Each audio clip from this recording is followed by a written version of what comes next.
Mas eu quero pedir para que você abra a sua Bíblia em Gálatas, capítulo 5. Gálatas, capítulo de número 5. Nós leremos dos versículos 16, do versículo 16 ao versículo 25.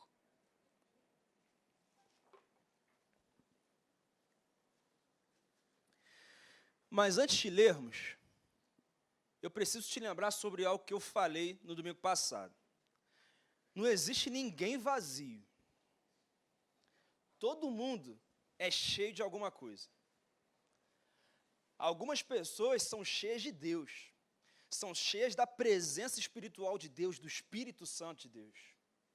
Outras pessoas são cheias de si, cheias de seus princípios, seus valores, seus pensamentos, da sua maneira de entender a vida, e muitas vezes não se importam com a maneira com a qual Deus pensa que ele deve entender a vida. Mas todo mundo é cheio de alguma coisa. Se tem algo que nós precisamos na vida cristã, e isso a Bíblia fala o tempo todo, é não permitir que as obras da carne, o pecado, domine a nossa vida. Nós precisamos, dia após dia, a cada momento da nossa semana, batalhar para que isso não aconteça. E só existe uma maneira de nós superarmos a batalha contra as obras da carne e a batalha contra o pecado, é se nós formos cheios do Espírito Santo.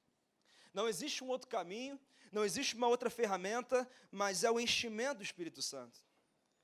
Por exemplo, você que entende de plantio, de terra, sabe que se você tem ali umas ervas daninhas e você arranca, depois de um tempo, se você não colocar nada no local, o que acontece? Nasce tudo de novo, né? Por quê? Porque você não ocupou aquele espaço da maneira que deveria ocupar, ou seja, o problema nunca é eliminado. Então, o que é ruim, volta. Tinha um homem que ficou 6 anos tentando matar a árvore. Não devia ter internet, mas ficou esse tempo todo. E ele cortava a árvore e, depois de um tempo, a árvore crescia novamente. Até que ele recebeu uma nova estratégia, ele cortou aquela árvore, jogou agentes químicos e, mesmo assim, a árvore cresceu novamente. Depois ele recebeu uma segunda estratégia, ele cortou a árvore e colocou cimento por cima. E depois de um tempo, mesmo com cimento por cima, aquela árvore começou a crescer, estufou o cimento e ele começou a pensar, o que eu vou fazer? Sabe por que isso acontece? Porque a força da natureza caída é muito grande. E só algo maior do que a força da natureza caída é capaz de vencê-lo. É assim com o pecado. Só uma força maior do que o pecado é capaz de matá-lo na nossa vida. E isso só acontece através do enchimento do Espírito Santo na nossa vida. E como que hoje tem muita gente tentando vencer o pecado, tentando matar o pecado, só que luta contra ele, mas não enche o seu coração, a sua mente, a sua vida de algo mais forte que ele, que seria a mudança que o Espírito Santo gera em nós. Paulo, em Efésios 1,13, vai dizer assim, quando vocês ouviram e creram na palavra da verdade, o evangelho que os salvou, vocês foram selados com o Espírito Santo da promessa. O que ele está dizendo é que no momento que eu me arrependo dos meus pecados, convido Jesus para conduzir a minha vida, eu sou selado com o Espírito Santo. Eu recebo em mim a força para vencer o pecado, eu recebo em mim a força para superar as obras da carne. E existem duas coisas que o Espírito Santo produz na vida de quem o recebe. A primeira são os dons espirituais, e a segunda é o fruto do Espírito. Sobre os dons espirituais, todo mundo já conhece muito bem, porque muito é falado sobre os dons espirituais. Essa é uma realidade que nós temos, os dons espirituais são sempre os mais procurados, só que existe algo muito interessante sobre os dons espirituais. Existem pessoas que têm dons espirituais, mas não têm evidências do fruto do Espírito na sua vida. Agora, você não vai encontrar pessoas que têm desenvolvido o fruto do Espírito sem desenvolver também os dons espirituais na sua vida. Vou te dar um exemplo. Tem gente que fala em outras línguas, mas também mete a língua nos outros. Tem gente que fala em outras línguas, mas não para em um relacionamento. Tem gente que fala em outras línguas, mas não honra os pais. Tem gente que fala em outras línguas, mas não para em célula nenhuma, em empresa nenhuma, em igreja nenhuma, está sempre à procura do sobrenatural. Mas não consegue desenvolver no seu interior o que mais importa, que é o fruto do Espírito. Tem pessoas que têm dons, mas não sabem o que querem da vida, não sabem para onde estão indo. E esse é um dos motivos pelos quais eu não creio que o dom seja a evidência do batismo do Espírito. Existem outros motivos pelos quais eu creio nisso, mas isso é um assunto para um outro momento. E a gente vai conversar nesse ano sobre isso também, porque hoje eu quero falar sobre o fruto do Espírito. E você que está olhando para o que está aqui do meu lado, daqui a pouco eu vou te explicar o que é, tá bom? E eu queria ler esse texto com você, Gálatas 5, de 16 a 25. Por isso digo, vivam pelo Espírito, e de modo nenhum satisfarão os desejos da carne. Pois a carne deseja o que é contrário ao Espírito, e o Espírito o que é contrário à carne. Eles estão em conflito um com o outro, de modo que vocês não fazem o que desejam. Mas se vocês são guiados pelo Espírito, não estão debaixo da lei. Ora, as obras da carne são manifestas: imoralidade sexual, impureza e libertinagem, idolatria e feitiçaria, ódio, discórdia, ciúmes, ira, egoísmo, dissensões, facções e inveja, embriaguez, orgias e coisas semelhantes. Eu os advirto, como antes já os adverti, que os que praticam essas coisas não herdarão o reino de Deus. Mas o fruto do Espírito é amor, alegria, paz, paciência, em outras versões, longanimidade, amabilidade, em outras versões, benignidade, bondade, fidelidade, mansidão e domínio próprio. Contra essas coisas não há lei. Os que pertencem a Cristo Jesus crucificaram a carne com as suas paixões e os seus desejos. Se vivemos pelo Espírito, andemos também pelo Espírito. Paulo faz afirmações muito contundentes nesse texto. E ele tem como ponto principal a demonstração do que de fato representa o fruto do Espírito. O fruto do Espírito Santo é o retrato de Cristo em nós.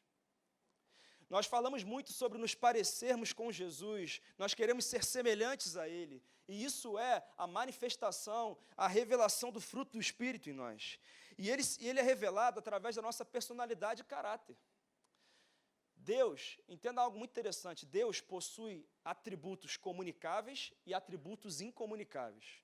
Por exemplo, Deus é onipresente, Ele pode estar em todos os lugares, Ele é onipotente, Ele pode todas as coisas, e Ele é onisciente, Ele sabe de todas as coisas. Por mais que eu possa me encher muito da presença de Deus, eu nunca serei onipresente, onipotente e muito menos onisciente. Isso quer dizer que Deus não comunica esses atributos comigo. Agora, os atributos comunicáveis são aqueles que têm a presença de Deus no seu coração recebem também isso. Por exemplo, amor, alegria, paz, benignidade, bondade e tantos outros atributos que Deus tem. Ou seja, Ele tem, mas Ele compartilha com aqueles que o recebem em sua vida. Quem é que está me entendendo aqui? Então, esses atributos que se referem ao fruto do Espírito. E eu tenho aqui na minha mão uma... Maçã? Gente... É porque está lisinho. Uma tangerina. Tem gente que conhece como... Isso aí. Então, vamos dizer que é uma tangerina. Pode ser uma maçã para você também, não tem problema. Vai funcionar também, não tem problema. Mas amém. É uma tangerina. Quem é que gosta de tangerina? Docinho, então, é um espetáculo, né? É bom demais. Mas quando eu vou comer essa tangerina que eu gosto tanto, eu não simplesmente chego e mordo ela. O que eu faço? Eu descasco e como gomo por gomo. Seria o caminho normal para eu comer. Perfeito? Ou seja, esses gomos unidos, eles representam o fruto, a tangerina. E quando Paulo vai falar sobre o fruto do Espírito, muitos vão dizer os frutos do Espírito, mas Paulo vai dizer, mas o fruto do Espírito é amor, alegria, paz. Ou seja, é um fruto só, mas que tem muitos elementos que compõem esse fruto. Perfeito? Então, esse é o fruto do Espírito.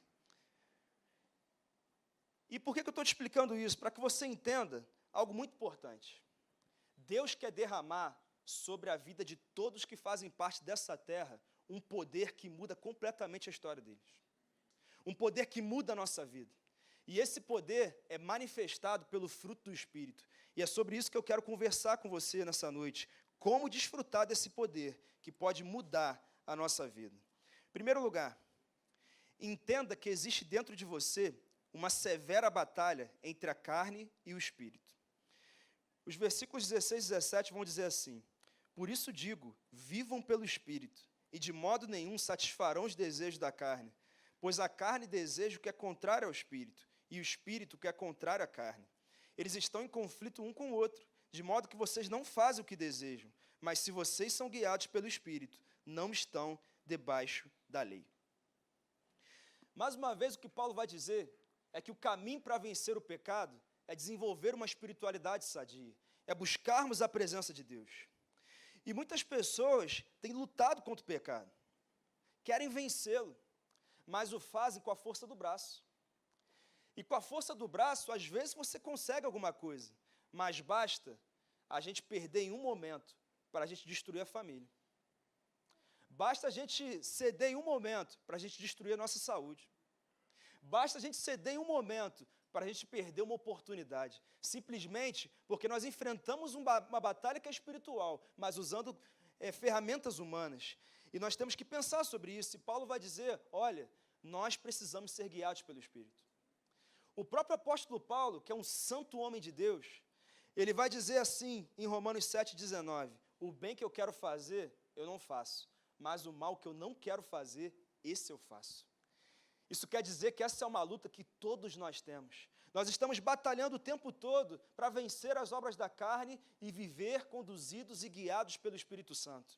Provavelmente você já ouviu aquela analogia que diz que é como se nós tivéssemos dois lobos dentro de nós, um que é alimentado pelas obras da carne, outro que é alimentado pelas coisas do Espírito. E quem é que vence essa batalha? Aquele que for mais alimentado. E é sobre isso que Paulo está falando. Agora, existe algo muito interessante. Para as obras da carne reinarem na nossa vida, não é necessária nem a presença e nem a ação do diabo.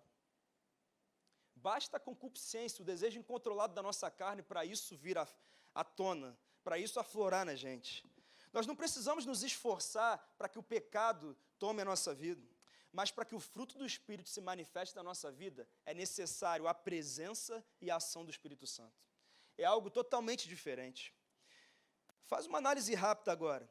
Nessa semana, quanto tempo você investiu nas coisas de Deus? E agora compara com o tempo que você investiu nas coisas que vão te alimentando através das obras da carne. Essa é uma leitura que eu e você precisamos fazer. Irmãos, eu preciso pedir também para que a gente cesse o movimento agora, tá? Por favor. Se porventura for muito necessário, tudo bem. Mas eu preciso que agora o foco esteja naquilo que Deus está falando. Tá bom? Então, conto com você para me ajudar nesse caminho. Nesse texto, quando ele diz que nós precisamos ser guiados pelo Espírito, a tradução do original é: nós precisamos ser voluntariamente guiados pelo Espírito. Voluntariamente. Isso quer dizer que para se alimentar do Espírito, a gente tem que se mexer. Para se alimentar do Espírito, a gente tem que ser intencional. Para se alimentar das coisas do Espírito, nós temos que pagar um preço, nós temos que sair da zona de conforto. Agora, para se alimentar das obras da carne, é só não buscar Deus. É só colocar Deus como uma prioridade em 10º lugar na nossa vida. É só a gente ficar parado, desfrutando da vida, e naturalmente, isso já acontece. Você está em casa parado e do nada chega um convite para você ir num lugar que você não deveria ir. Não é verdade? Um lugar que você sabe que vai aflorar o pior em você. Você está em casa, você não está procurando isso, mas naturalmente isso vem ao teu encontro. Você está na rede social, está no WhatsApp, E você está tranquilo ali, de repente vem um vídeo, uma foto, uma postagem que começa a despertar em você o pior que há dentro de você. Vai sendo despertado raiva, inveja, ciúme, rancor, amargura e tantas outras coisas. E simplesmente porque você desbloqueou seu telefone, você está vendo aquilo ali. Não é necessário esforço. Você está bem, aí chega no seu trabalho, está tudo bem com você. Mas do nada você entra num ambiente de pressão, de competição, de acusação, de injustiça. O tempo todo nós somos impulsionados, sem fazer esforço algum, a ceder às obras da carne, a ser conduzido pelo pecado. E isso é algo que nós precisamos avaliar. Agora, para acordar mais cedo, para orar e ler Bíblia, tem que se esforçar, não tem? Para ir na célula, diante da correria da sua semana, irmão, tem que se esforçar. Parece que no dia da célula acontece tudo, né? Só que se a gente não fizer um esforço além do normal, a gente não consegue. Para encontrar o discipulador na semana, esforço. Essa é uma realidade. Para chegar mais cedo na escola ministerial, todo domingo, 17 horas, esforço é necessário, porque nós temos que ser intencionais para nos enchermos do Espírito. Mas existe uma diferença principal aqui. As obras da carne e o pecado nos levam à morte. Porque o salário do pecado é a... As obras da carne e o pecado vão destruindo a nossa família, vão destruindo a nossa saúde, vão destruindo os nossos sonhos, vão matando as nossas emoções, mas as coisas do Espírito nos conduzem para um caminho que o final dele é vida abundante e eterna.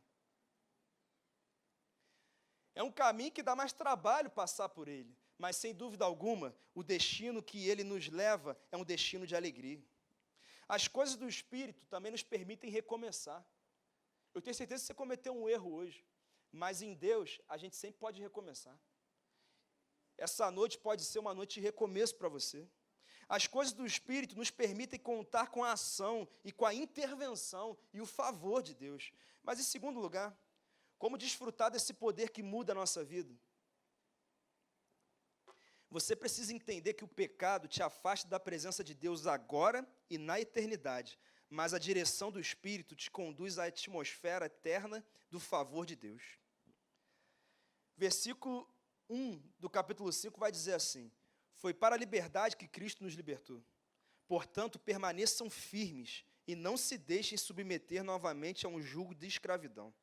Versículo 19, as obras da carne são manifestas: imoralidade sexual, impureza e libertinagem, idolatria, feitiçaria, ódio, discórdia, ciúmes, ira, egoísmo, dissensões e facções. Eu os advirto como antes já os adverti, que os que praticam essas coisas não herdarão o reino de Deus. O que esse texto vai dizer é que por não permanecerem firmes, muitos filhos de Deus que já foram libertos por Cristo estão voltando para a escravidão do pecado. Estão voltando para o lugar que Cristo já os tirou, que Cristo já os libertou. E simplesmente porque não têm sido guiados e conduzidos pelo Espírito. Irmãos, sabe qual é a verdade? O mundo está arrebentando com os filhos de Deus. Filhos de Deus que não estão vivendo segundo a afirmação bíblica de que são mais que vencedores. Você sai daqui empoderado por Deus, empoderado pelo Espírito Santo, sai com seu coração ardendo. Quando você chega naquela porta, já começam a vir notícias, situações que vão roubando a sua fé, vão minando a sua alegria. Às vezes você não precisa nem sair pela porta, basta você desbloquear o seu celular. E já vão chegando coisas que vão matando a sua fé, a sua alegria, a sua esperança. Sabe, queridos, às vezes são questões que te levam na direção contrária do que Deus gerou no teu coração. Deixa eu te falar uma coisa, muito importante. Gente que é cheia do Espírito Santo, recebe aviso dele antes de entrar em furada, tá? E o aviso é claro. E ele avisa, ele diz, olha, não vá por aí. Não se associe com essa pessoa. Só que às vezes o próprio Filho de Deus, que tem acesso a essa graça de Deus na sua vida, ignora ele. Às vezes você está para entrar num namoro confuso, um namoro complicado, mas mesmo assim você entra, só para não ficar sozinho, né? E aí você entra num caminho de sofrimento. Às vezes, uma sociedade é oferecida a você. E aí, não está muito claro assim as intenções daquela pessoa, ela mostrou alguns dados ali, mas não ficaram muito claros, mas mesmo assim você entra, mesmo assim você vai, você não tem paz, mas você vai. Surge uma oportunidade de investimento e você fala, eu não posso perder essa oportunidade. Você não tem paz, mas você entra, e aí você não somente não deixa de perder essa oportunidade, mas você perde coisa muito maior. Às vezes você decide entrar num casamento, a relação não está boa, assim, vocês não estão muito bem. Aí você pensa, não, mas quando casar vai melhorar. Deixa eu falar uma coisa, não melhora não, tá, irmão? Não melhora não. E às vezes você entra no caminho do divórcio, quando você podia terminar um relacionamento, para que você e essa pessoa construísse uma nova história. Quem é que está me entendendo aqui, gente? Mas o Espírito vai falando no nosso coração e nos nossos ouvidos, e a gente ignora ele. Provérbios 10, 22 vai dizer que a bênção do Senhor enriquece e não acrescenta dores. Deixa eu te falar uma coisa, se isso não está trazendo paz para o teu coração, se isso não está trazendo segurança para o teu coração, não é a vontade de Deus. Porque a paz é uma das constatações de que Deus concorda com o que estamos decidindo fazer. E nós temos que pensar sobre isso. E Paulo é muito claro nesse texto, ele vai dizer que nós precisamos ser guiados pelo Espírito, precisamos ser guiados pelo Espírito na família, no ministério, na nossa carreira e nas nossas relações. E ele segue, e ele vai dizer que o pecado tem um peso eterno. E você percebe que Paulo não fecha a lista? Ele cita 16 itens, e aí ele diz, e coisas semelhantes a estas.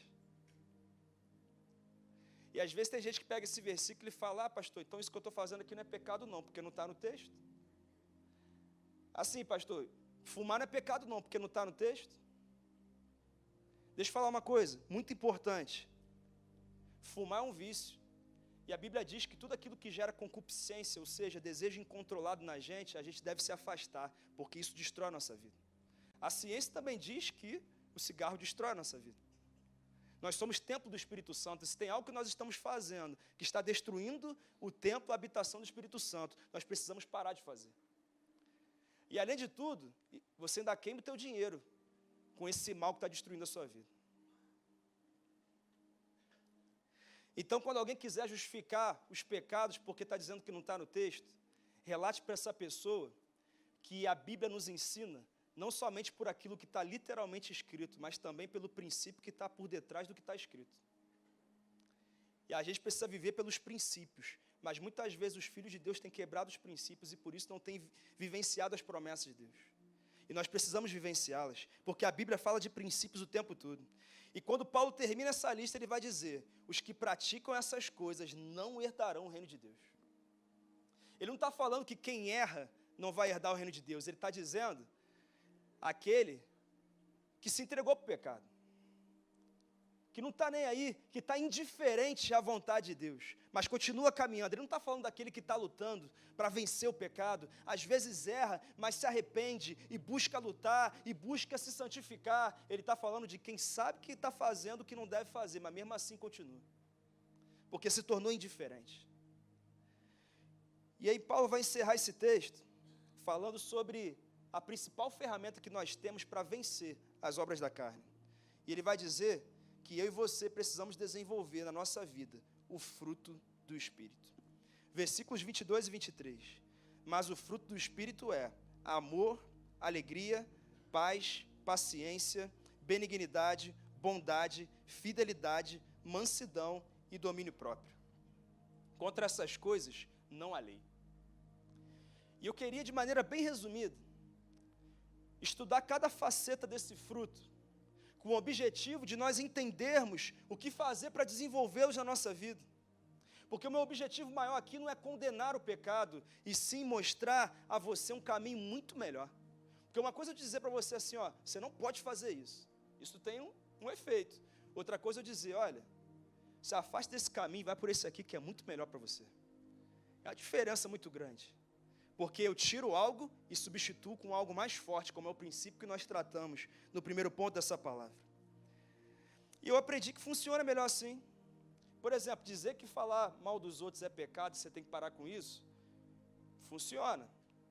Mas não seria melhor dizer assim, olha, ao invés de falar mal dos outros, pede para Deus multiplicar o domínio próprio em você, porque isso vai abençoar os teus relacionamentos, vai abençoar o teu ministério, vai abençoar a sua carreira. É disso que eu estou falando. E pastor, por que é tão importante nós falarmos sobre esse tema? Porque lá em João 15,5 diz assim, Jesus falando, eu sou a videira, vocês são os ramos. Se alguém permanecer em mim e eu nele, esse dá muito fruto, pois sem mim vocês não podem fazer coisa alguma. Esse texto me diz que a vida cristã clama por um resultado. Deus espera algo de nós. Ele espera que nós tenhamos uma vida ativa e não uma vida passiva. E quais que são os elementos e os benefícios desse fruto? Primeiro, o amor, que está presente em todos os elementos desse fruto. 1 Coríntios 13 tem o texto mais conhecido sobre o amor.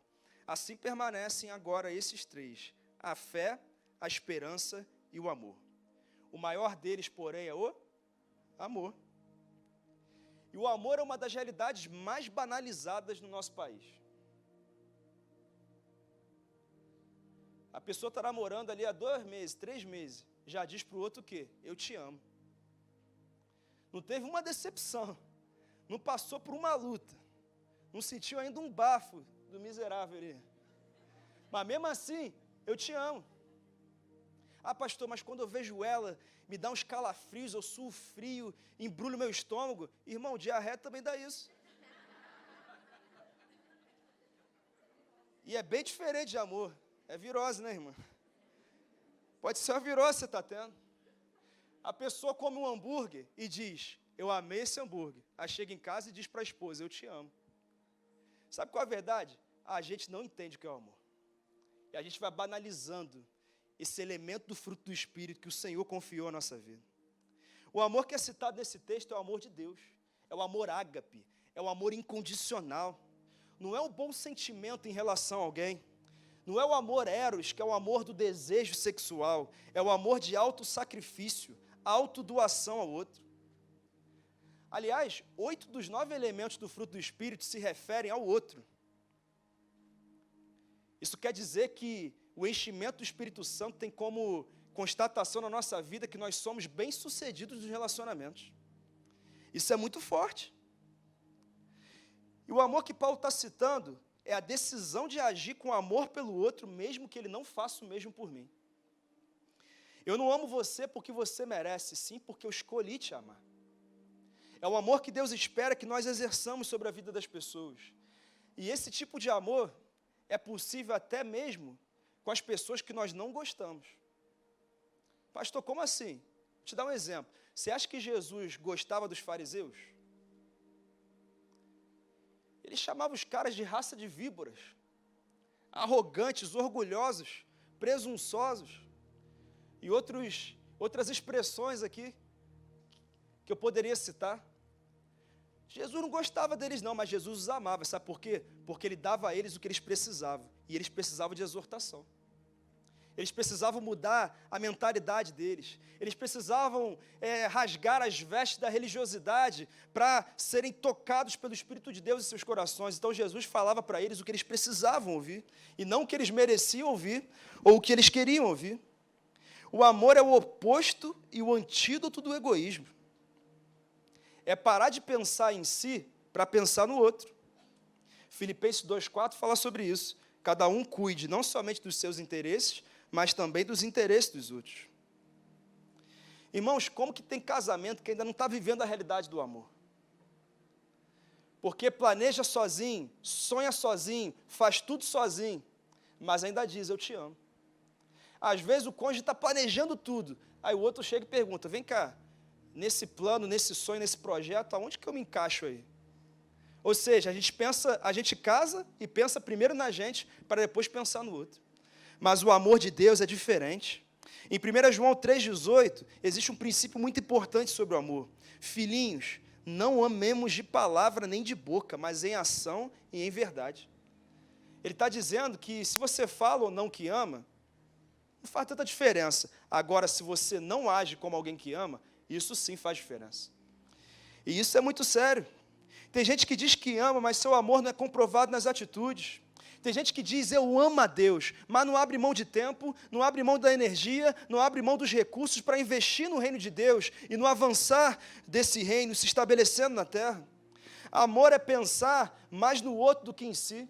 Se você ama a Deus, você pensa mais em Deus e no seu reino do que nos seus projetos pessoais. Você abre mão das suas conveniências, das suas comodidades e até mesmo das suas boas justificativas, em prol de fazer o que Ele espera de você. Pastor, do jeito que você está descrevendo o amor, não é fácil não. Não é não, irmão, mas é possível. Sabe como? Quando o fruto do Espírito habita em você e ele vai sendo desenvolvido pela tua busca. E você começa a desenvolver isso. Não foi fácil para Deus enviar o próprio Filho para morrer, não. Morrer por gente que daí ignorava. Mas Ele foi até o final. Irmão, se tem um batismo que eu e você precisamos viver, é um batismo do amor de Deus. Então feche seus olhos, bota a sua mão no seu coração e fala assim, Espírito Santo, eu quero receber agora um batismo de amor. Segundo elemento do fruto do Espírito, a alegria. Filipenses 4:4, alegre-se sempre no Senhor. Novamente direi, alegre-se. Ele não está falando de rir o tempo todo não, irmão. Porque o elemento do fruto do Espírito não é sorriso, mas é alegria. Eu sei que não dá para sorrir o tempo todo, mas a gente pode se alegrar sendo grato a Deus e satisfeito nele. É algo muito diferente. E a palavra usada para alegria aqui é a palavra chara, que significa forma de alegrar-se. Sabe quantas vezes esse termo chara é citado no Novo Testamento? 120 vezes. Sabe o que eu entendo com isso? Que é desejo de Deus que você se alegre. É desejo de Deus que você celebre. É desejo de Deus que você tenha uma vida alegre, não porque a circunstância positiva te faz alegre, mas porque aquele em quem você crê te faz alegre. Irmãos, não é o que você toma que te faz alegre, mas é em quem você crê. Porque o mundo que nos cerca está tomando coisas para ter alegria. O mundo que a gente vive está enchendo a cara para se alegrar. O mundo que a gente vive está fumando baseado para se alegrar. O mundo que a gente vive está buscando uma noite de sexo, de prazer para se alegrar. O mundo que a gente vive está correndo atrás de dinheiro, de bens, de status para se alegrar. O mundo que a gente vive está correndo atrás de seguidores, de curtidas nas redes sociais para se alegrar. Mas nós entendemos que o que nos alegra não é aquilo que recebemos nesse mundo, mas é a fé que temos em Deus e em suas promessas. É isso que faz a diferença. O que Paulo está dizendo aqui não é a felicidade de passar um concurso, de arrumar um namorado ou de fechar um grande contrato. O que Paulo está dizendo aqui não é a felicidade de ganhar um dinheiro inesperado, de ser curado de uma enfermidade ou comprar uma casa nova. Eu estou falando que mesmo que você não alcance todas essas coisas, você permanece alegre. Sabe por quê? Porque você está confiante que o momento feliz e a circunstância favorável não é o que define a sua vida, mas o que define a sua vida é a alegria do Senhor, que é a sua força. É essa que é a diferença. Pastor, mas por que eu tenho que me alegrar tanto? 3 motivos. O primeiro, em Cristo, os teus erros do passado foram apagados. E só você sabe os erros que você cometeu, né, irmão? E só eu sei também os erros que cometi. Mas quando nós entregamos a nossa vida para Ele, o que passou, passou. Agora tudo é novo. E isso é maravilhoso demais. Segundo motivo, em Cristo, o futuro de vitória já está garantido. Eu já sei que vai dar certo. Eu já sei que o fim das coisas é melhor do que o início. Porque a Bíblia me assegura nisso. E o terceiro motivo, que em Cristo, você não vive mais como uma criatura de Deus, mas você se torna um filho amado dele. E isso é motivo suficiente para a gente se alegrar. Irmãos, é tão importante falar sobre esse elemento, porque às vezes eu vejo filhos de Deus, gente mais que vencedora, andando cabisbaixo, desanimado. Deixa eu falar uma coisa, o espírito da alegria reside em você. Ele habita em você. Pastor, mas você não sabe o que eu estou passando. Eu realmente não sei, mas eu sei o que você tem dentro de você, e é a alegria do Senhor. Se fortaleça nela. Irmãos, a alegria é o que aconteceu quando Maria com Jesus no ventre, se encontra com Isabel, com João Batista no ventre. Um ia morrer crucificado, o outro ia morrer degolado, mas quando eles se encontram, eles saltam de alegria na barriga. Sabe por quê? Porque eles sabiam que as leves e momentâneas tribulações desse tempo não se comparam com a glória que em nós há de ser revelada. Alegria! Alegria! Nós precisamos nos alegrar. Terceiro elemento, paz. Mateus 5,9 vai dizer assim: felizes os pacificadores, pois serão chamados filhos de Deus. O elemento da paz não é sobre ter um coração em ordem, mas é sobre promover e proporcionar a paz. É a isso que se refere esse elemento. Nós precisamos ser pacificadores ativos. Por exemplo, quem bota lenha no fogo, segundo esse texto, não vai ser chamado filho de Deus, tá? Se você é daqueles que coloca isso, irmão, começa a se tornar um pacificador. Porque paz nesse contexto aqui é shalom, que significa bem-estar que vem com o resultado de uma vida íntegra e reta. E perceba que metade das obras da carne citadas tem a ver com a discórdia humana, com os problemas dos relacionamentos. E a paz é o vínculo que preserva a unidade entre as pessoas. O fruto representado pela paz tem como objetivo parar as hostilidades entre nós. Você está vivendo alguma hostilidade em algum relacionamento? No teu ambiente de trabalho, na tua casa, no teu condomínio?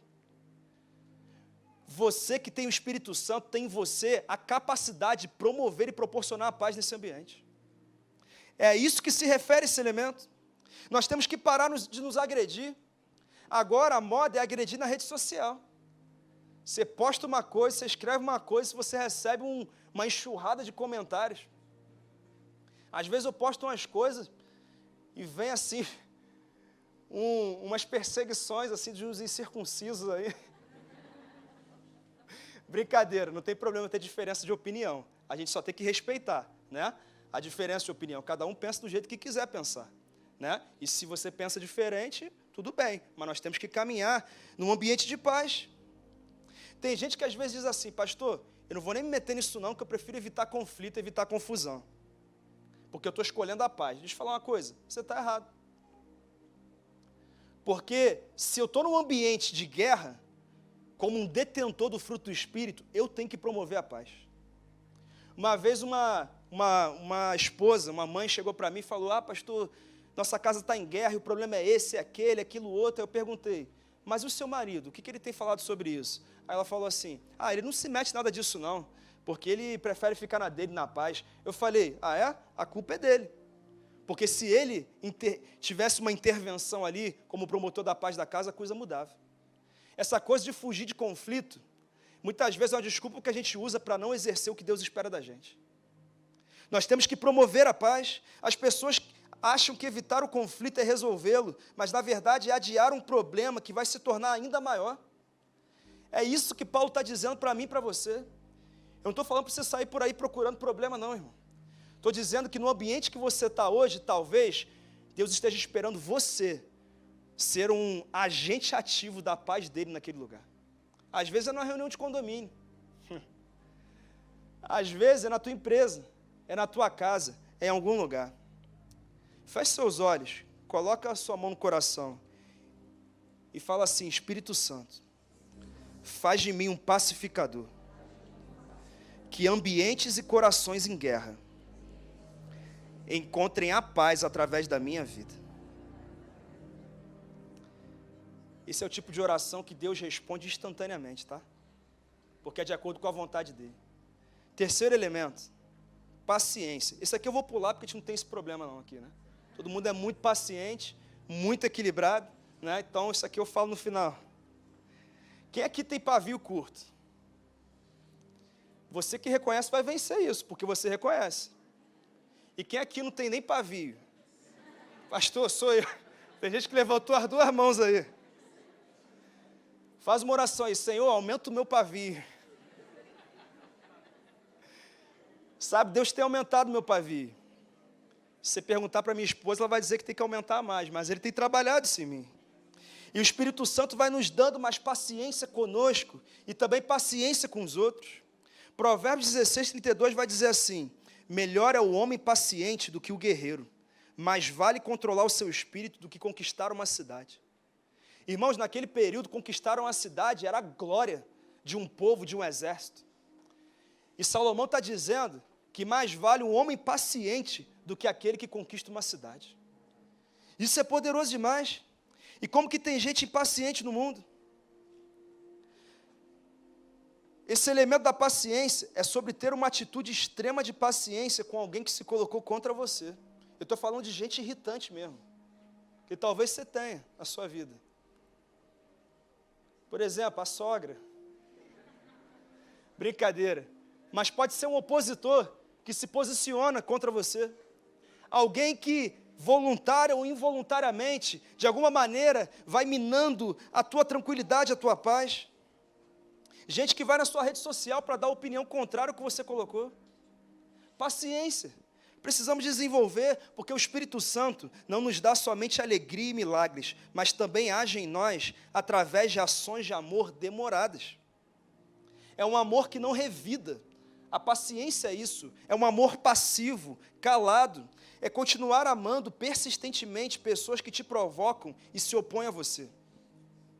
Pode ser que você seja testado nisso nessa semana, mas você pode sair daqui empoderado para superar. E isso é muito sério. Uma outra faceta desse elemento são aqueles que não conseguem esperar o tempo das coisas acontecerem. Aqueles que ficam muito ansiosos, impacientes. São os pais que não esperam o tempo para o filho desenvolver o máximo potencial dele. É o líder que não espera o liderado desenvolver o máximo potencial dele. É o filho de Deus que sabe que Deus prometeu, sabe que Deus vai cumprir, mas mesmo assim, ele retrocede na fé, ele se afasta de Deus, porque aquela fé dele já não está tão firme assim. Meus amados irmãos, nós precisamos ter paciência. Quando Henry Ford criou a linha de montagem, no primeiro momento foi um fracasso, você lembra disso? Mas hoje é um sucesso. Porque ele não desistiu, ele foi paciente. Soichiro Honda, o inventor da Honda, ele apresentou o projeto antes para a Toyota, foi recusado. Ele decidiu começar a própria empresa dele, e hoje ele tem um negócio de bilhões de dólares no mundo todo. O Walt Disney, ele foi demitido do jornal que ele trabalhava, e sabe qual foi a causa da demissão? Falta de criatividade. E hoje, ele entretém bilhões de pessoas ao longo de muitos anos na história. E às vezes, a gente não está entendendo certos processos que estão acontecendo na nossa vida. E a gente precisa entender. Tem gente que abre uma empresa e se o retorno não chegar no primeiro ano, já fala assim, eu me equivoquei, não devia ter começado essa empresa não. Tem gente que começa uma célula, começa a liderar um ministério, os desafios se levantam, o resultado não vem como espera e começa a pensar, acho que eu fui pela emoção. Acho que não foi Deus que falou comigo. Às vezes tem gente que sonha com a aprovação num concurso, e aí tenta, não consegue, porque é um concurso difícil, e já começa a dizer, eu vou procurar outro caminho, porque eu não vou conseguir passar. Tem gente que decide viver a vida com Deus, acertar a vida com Deus, começa a caminhar, mas as promessas que ele espera de Deus não acontecem no tempo que ele deseja. E aí ele começa a retroceder, ele começa a desistir. Sabe, irmãos, tem gente que às vezes chega no nosso gabinete e fala, olha pastor, eu preciso da restauração do meu casamento. Mas ele passou um período destruindo o casamento. Então leva tempo para essa restauração acontecer. Mas aí no primeiro desafio, joga a toalha. Porque nós somos impacientes. Nós somos impacientes. Deixa eu te falar uma coisa nessa noite. Deus quer te fazer uma pessoa paciente. Porque coisas grandiosas levam tempo para serem construídas. Bota a mão no seu coração.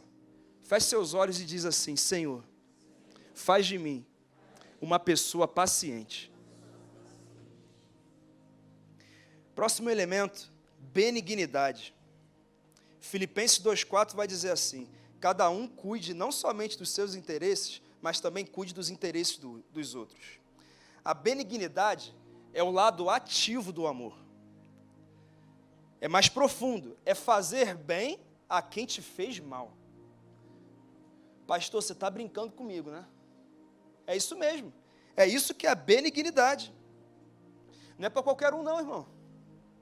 E o contrário da benignidade é a malignidade. Sabe o que é isso?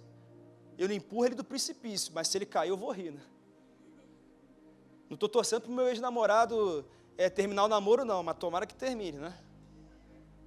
É a malignidade, é o mal, é o pior que há dentro de nós. A benignidade é se opor a tudo que o mundo diz para você fazer, porque ela é um contraste às obras da carne. Talvez você nunca tenha escutado isso, ou tenha escutado pouquíssimas vezes, porque ninguém vai dizer para você fazer o bem para quem te fez mal. O Espírito Santo não nos confere somente poder para suportar a crueldade e a injustiça, mas também nos capacita a demonstrar benignidade aos que nos maltratam. Lá em Romanos 12, 21 vai dizer assim: não se deixem vencer pelo mal, mas vençam o mal com o bem. Eu conheço alguns irmãos que foram demitidos injustamente de seus empregos, e que eles chegaram na sala do chefe e falaram assim: olha, eu quero te agradecer por tudo que nós construímos ao longo dos anos aqui nessa empresa. Eu sou grato ao quanto eu cresci, ao quanto eu aprendi, e eu desejo que Deus te abençoe e abençoe essa empresa. Isso é poderoso demais, irmão. Isso é poderoso demais. E isso é fruto do Espírito. Isso é Deus nos enchendo. A benignidade é quando você não consegue fazer o mal, sabe por quê? Porque o mal não está em você. E o Espírito Santo vai te levando a desejar o bem para pessoas que te fizeram mal. Bota a mão no seu coração, feche seus olhos e diz: Senhor, derrama sobre mim a tua benignidade. Próximo elemento, eu estou concluindo, irmãos. Bondade. Esse aqui é a essência de Deus, porque Deus é bom, e Ele é muito bom. A bondade se refere ao caráter bom de alguém para com todo mundo, e não somente para aquele que lhe fez mal. Eu sou bom com todo mundo. É uma pessoa que é boa com todos. Por exemplo, tem filho aí que os pais fizeram de tudo por ele, mas hoje é mal criado, não honra os pais. A mãe carregou ele 9 meses na barriga. Eles batalharam a vida toda, mas hoje ele é desobediente. Às vezes ele é bom com os amigos da escola, os amigos da faculdade, mas ele não é bom com os seus. E às vezes a gente é assim, né? A gente tem uma bondade com quem é de fora, né? E dentro da nossa casa, às vezes, a gente não demonstra essa bondade. Será que você é bom com os seus funcionários? Será que você é bom com as autoridades que Deus colocou sobre a tua vida? Será que você é bom com o seu vizinho? Será que você é bom até mesmo com o seu concorrente de mercado?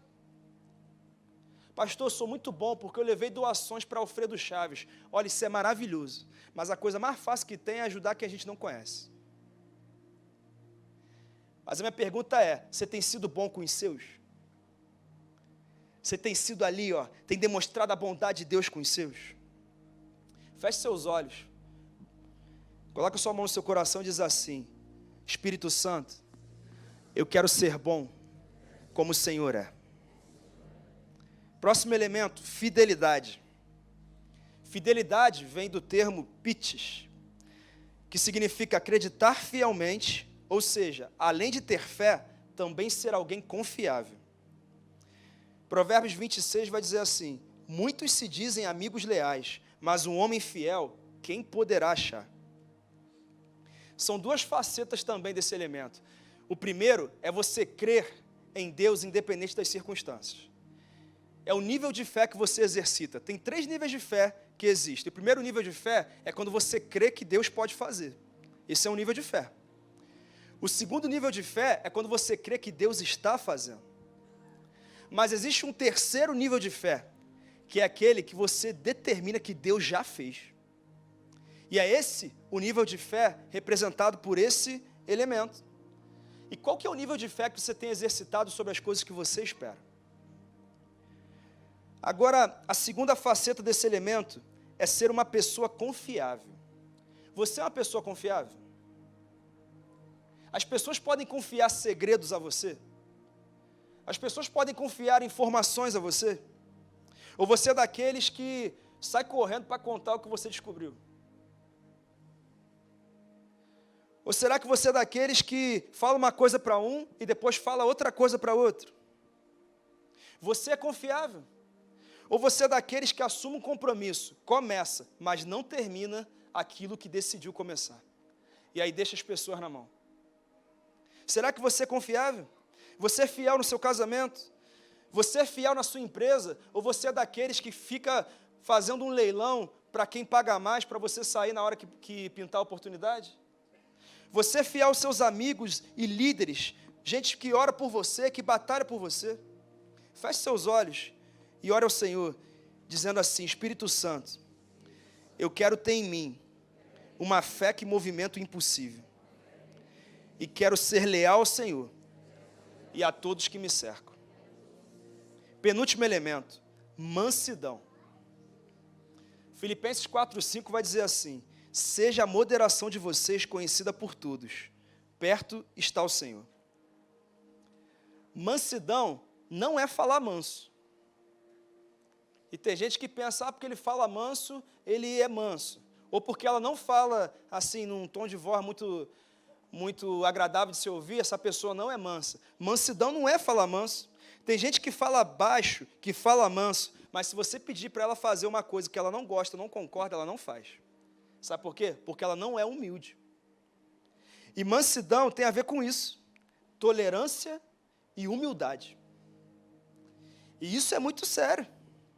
Mansidão te capacita a ter humildade com relação a si mesmo e serenidade com as outras pessoas. Filipenses 2:3 vai dizer assim: humildemente considerem os outros superiores a si mesmos. É por isso que uma pessoa arrogante, soberba, é óbvio que não é uma pessoa cheia do Espírito Santo. Crente não pode ser metido a besta, porque isso não combina com a personalidade e com o caráter de Deus. E isso é muito sério. Feche seus olhos e ore ao Senhor dizendo: Espírito Santo, faz de mim uma pessoa mansa e humilde de coração. Último elemento, domínio próprio, equilíbrio. Provérbios 25:28. Como a cidade com seus muros derrubados, assim é quem não sabe dominar-se.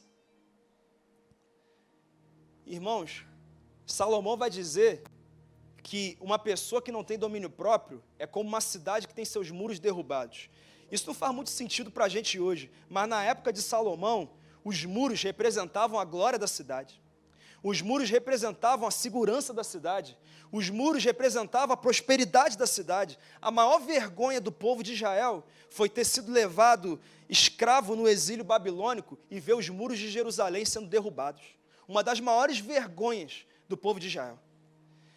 E Salomão vai dizer que aquele que tem os seus muros derrubados, ele se compara a uma pessoa que não sabe dominar o seu interior. E sabe, queridos, assim como foi uma vergonha para o povo de Israel, a gente passa vergonha quando a gente se descontrola, não é? A gente passa vergonha na frente do filho, na frente do funcionário, na frente do amigo. Teve um dia que eu passei uma vergonha no futebol. E geralmente as pessoas que passam vergonha quando estou jogando contra mim ali, porque Thiago sabe bem disso. Mas teve um dia que eu não concordei com a falta que o árbitro deu e eu reclamei. Não reclamei de maneira desrespeitosa, mas reclamei. Aí tomei um cartão amarelo. Irmão, pensa na pessoa que se sentiu envergonhada. Eu falei, eu crente, tomando cartão amarelo, ainda sou pastor, pecado é maior ainda. Aí eu pedi perdão para o árbitro, pedi perdão para todo mundo do futebol, pedi perdão a Deus, e falei, misericórdia, que vergonha. Sou eu que tenho que colocar esse ambiente de guerra aqui em paz. E essa é uma realidade que todos nós passamos. Deixa eu falar uma coisa, você não é dominado pela raiva não, você é cheio do Espírito Santo. Porque o fruto do Espírito gera isso em você. É o único fruto que tem relação somente com a gente. E ele tem como base a perda do controle próprio, do equilíbrio. É dominar o que pensa, o que fala e o que faz. É se controlar para não falar e nem fazer o que não deve. Tem gente que explode por qualquer coisa é motivo para gritar, para se descontrolar. Agora, sabe qual é o estado mais deplorável de domínio próprio e de inteligência emocional? É vomitar as suas dores na rede social. Termina com o namorado e bota um monte de verdade lá. Ou então posta uma foto dizendo, eu estou muito feliz. Irmão, quem está feliz precisa dizer, né? E vai se expondo ali, e aí muda de empresa, aí coloca, essa sim é uma empresa que faz a diferença. Muda de célula, nunca vi uma célula como essa. Aí vai colocando, muda de igreja, nunca vi uma igreja como essa. E a gente vai nesse caminho, e isso vai demonstrando muito mais o que nós temos dentro da gente do que a realidade do que os outros são. É falta de domínio próprio, é falta de equilíbrio. E o domínio próprio é o Espírito Santo nos levando a viver de maneira moderada, por amor a si, a Deus e ao outro. Às vezes tem gente que não grita, mas quando está irritado, vai beber. Quando está estressado, vai fumar. Quando está irritado, vai comer. Porque o crente entende bem que bebedeira não é legal. Agora, glutonaria, ele esquece. E eu estou falando isso sério hoje, por mais que pareça brincadeira, sabe por quê? Porque nós somos templo do Espírito Santo. E se a nossa saúde não está como poderia estar, porque a gente não fez a nossa parte, nós também seremos cobrados por isso. E essa é uma verdade. Tem gente, uma vez a irmã falou, pastor, eu estava tão estressada, que eu só relaxei quando eu cheguei no shopping e comprei meu primeiro sapato. Por quê? Domínio próprio. A gente vai substituindo o nosso descontrole por outras coisas que geram mais descontrole. Hoje tem gente endividada, por quê? Compra mais do que pode. Ganha 1.000, gasta 1.000. Ganha 2.000, gasta 2.000. Se ganhar 500 mil, vai gastar tudo que ganha. Porque não tem equilíbrio. E isso é muito sério. Feche seus olhos, coloque suas mãos no seu coração e diz assim, Senhor, me dê domínio próprio sobre as áreas em que tenho perdido o controle. E Paulo encerra dizendo algo muito forte. Contra essas coisas não há lei. Porque para quem está cheio do Espírito Santo, para quem está vivendo conforme a vontade de Deus, agradar a Deus, viver para Ele já é algo natural. Você não precisa colocar uma regra ou uma lei. Mas entenda uma coisa, a simples presença do Espírito Santo não é garantia de que nós vamos desenvolver o fruto.